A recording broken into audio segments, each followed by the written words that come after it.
আজকে আমি স্কুল যাইনি, আছি একটা অন্য জায়গায়, আছি হসপিটালে। সকাল সকাল আমার চ্যানেল চেঞ্জ করা হচ্ছে। হসপিটালে গত শুক্রবার দিন ভর্তি হয়েছিলাম ফ্যাটি লিভার আর প্যানক্রিয়াটিক ব্যথা নিয়ে। দেওয়া হয়েছে আমাকে একটা ট্যালে খাবার, গলা ভাত, ঝিঙে, কুসুম ছাড়া ডিম ভাবতেও পারিনি কোনো দিন।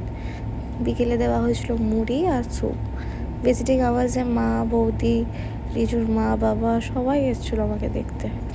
এখন মা আর বৌদি বসে আছে, কারণ দুজন করেই এলাও। এই যে দুজনে সাপে নেউলের মতো ঝগড়া করছে, আর আমাকে দেখেই চেঞ্জ হয়ে গেল। কিছুক্ষণ পরে আমাকে একটু ডাবের জল দিয়েছিল। বসে বসে আর কি করব, ভাবলাম একটু টিভি দেখি।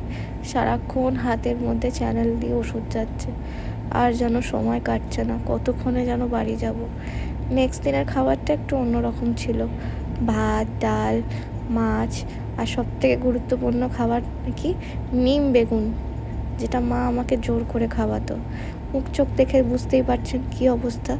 আমার মুখ চোখ কি, এনার মুখ চোখ দেখুন, এনারও অবস্থা খারাপ।